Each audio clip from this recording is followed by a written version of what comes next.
Hey, what's up everyone? Welcome back to the channel, or if you're new here, welcome to the channel where we play cozy games, and today let's try out a new one, Petit Royaume. Oh my gosh, I hope I'm saying that right. Anyway, I thought it looked really cute. I really like this sort of style. Let's give it a go. So we'll check out what's in the settings here. The low graphics doesn't change much, but it could be good if it's maybe a bit too much for your PC. Okay, I am noticing that there isn't any controls information, so we'll probably have to figure that out as we go along. But yeah, that's an idea of what settings you have there, so let's just get into it. Okay. Right. And that looks like some challenging things. Right. It is a little bit odd that it's not telling you kind of what things are. It's like a bit of an introduction, but that's fine. We'll just figure it out as we go along. Yeah, I really feel like having some control information would be really nice here, just to know like what you're pressing, like what do you press. I mean, for each game it's just helpful to have in general, but especially if someone's maybe a bit more newer to gaming, they might not know at all what to try and use here. So I'm using Q and E to rotate here, just by playing around and finding what works. Because there's also no controls panel, you aren't able to also then alter the camera speed, which could be a little bit annoying, especially if you're really getting into it and want to speed up how quickly you're moving around. But let's just see what else there is here. Okay, so this looks like it would change the colour of certain items. You've got 4 colours to pick from there: green, yellow, red and blue. Oh yeah, okay. Kind of like that natural one better though, that's a bit nicer. And a path tool, okay. You can make this connect by dragging it, so that's quite nice. And same with the river as well. Okay. Right. Let's see what else we've got going on here. Okay, so I think we should think about expanding the map, but just want to see what a few of these different features are. I can already tell I'm probably going to get quite confused. Just going off the symbols is kind of difficult, and I think I would need to play quite a lot of this to then know my way around what each of them definitely are. It would be kind of nice if, like, after hovering over it for a while, maybe a little name came up so you knew what it was, or even just a different symbol so you knew better what it was. I don't know, maybe that's just me. Maybe to someone they make a lot more sense than what they do to me. It's just my personal opinion. So yeah, let's expand this little map so we have more room to work with.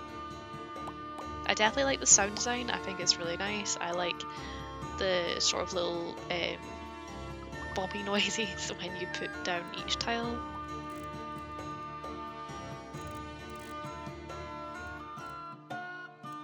Okay, so I think let's make a little hilly section here just to start filling up the map a little bit. I do like that you can layer these up as well. Okay, let's just add a little bit more here, maybe some trees. Oh yeah, that helps definitely.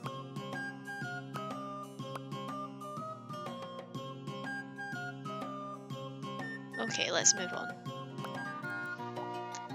Just gonna make this river go a little bit further. Yeah, I think a lake could definitely be nice to do here. I'm not sure what's going on with the little bits in the middle, but I guess they do make kind of cute little rock features. It would be nice to be able to remove them though if we wanted to.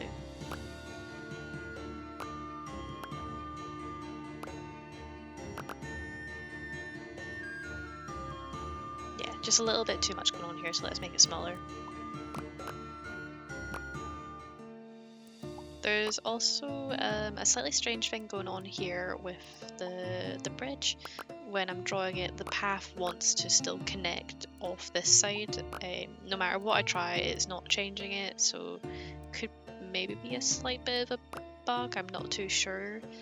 But I think what we'll just have to do right now while we're making this map is just not make a bridge in this section, and we'll just need to do it in another section instead.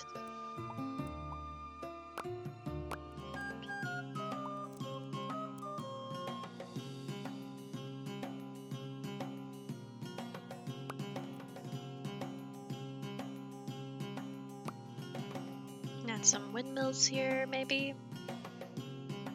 I don't know why, but like when I seen these, I immediately thought of I can't remember where it is. I know it's somewhere like in the Netherlands or something, but there's windmill sections by like water.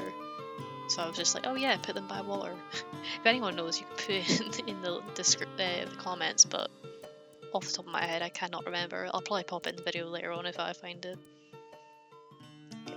I've moved on a little bit and made some extra stuff here. So a little castle area. Just going to be filling up the map now with some more hilly sections, some more trees, just to sort of fill it up really a little bit so it's not as quiet. So far, my main takeaways from this is I do genuinely really like the music and the sound. I think it definitely fits the theme of the game. I also think the art is really nice. I really like it, just feels very cohesive. And the selection you get is good.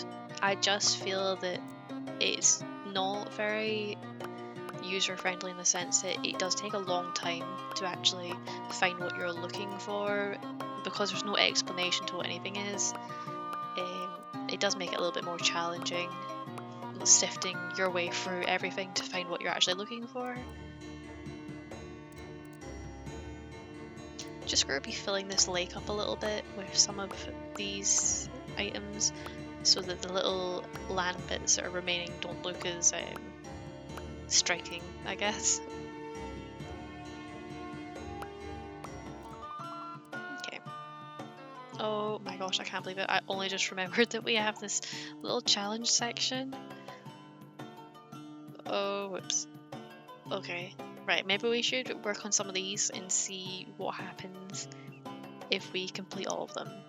So let's work our way through them. I think the best one to probably start with is going to be the farmer's one that was at the bottom of the list. There was also a little bit of an issue with the text there. Let's see if that sorts itself out later, but that seemed to be a little bit of a bug in itself.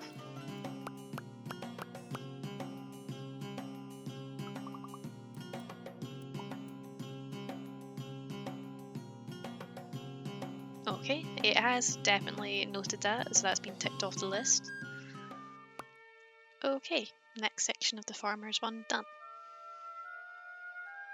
I do just want to see one thing that I want to see if we remove items, what happens then to our challenges, so let's have a little look at that.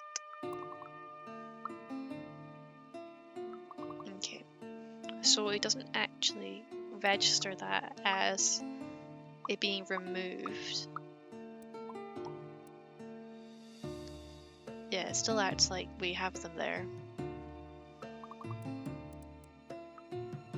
Okay, right.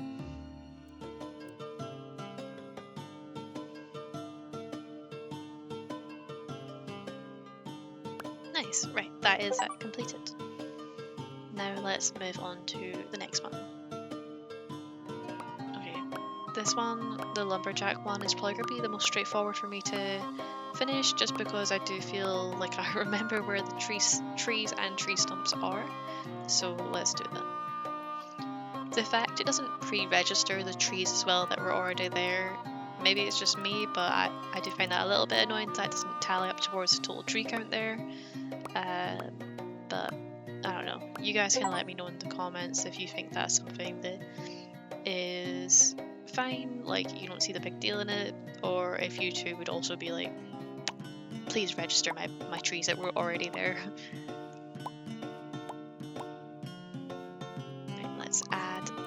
C here, so we can complete this fisherman's quest.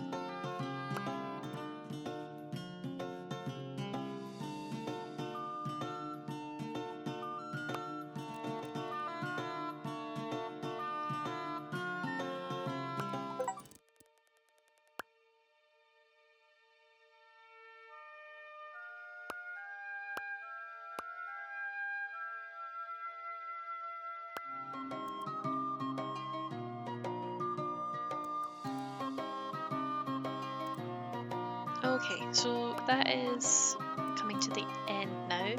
Every quest has been officially ticked off. As you can see on the left hand side, it says that they're completed. Just putting some extra items in here to kind of fill it up a bit more, make it feel a bit more lived in, really. I do definitely feel that if you're into your sort of like, I almost honestly want to say like medieval stuff, but also building games and you know, design game sort of things, or even like, what would you call them, like tabletop vibe almost. That's the kind of vibe I'm getting from this, to be honest. I do think you'd maybe like it, and honestly you don't even have to do the quests if you didn't want to, which is also nice. You know, you could just do what you want to do and then ignore the quest entirely. Yeah, I mean, I definitely like that aspect about it. To be honest, I like everything about it. The only thing I don't like is that there's no control information, so you don't know what you're meant to be pressing. And I'm not the biggest fan of that there's no clear symbols or descriptions for the items that you have. I do find it relatively quite cozy, besides from those little annoyances. The sound design is really nice as well, and the music definitely fits this theme of the game. Yeah, and you can load previous games here, or play with a new map, which also has a little base already made for you, so I think that's quite nice as well if you want inspiration. And the quests, from what I can see, they stay the same whether you change map or not, but that might change with later builds of the game. But yeah, I hope you guys enjoyed this overview of this game. If it seems like it's up your street, it is on Steam. And yeah, I just hope you enjoyed, and I'll be back in a few weeks' time with a new Fresh Finds Friday.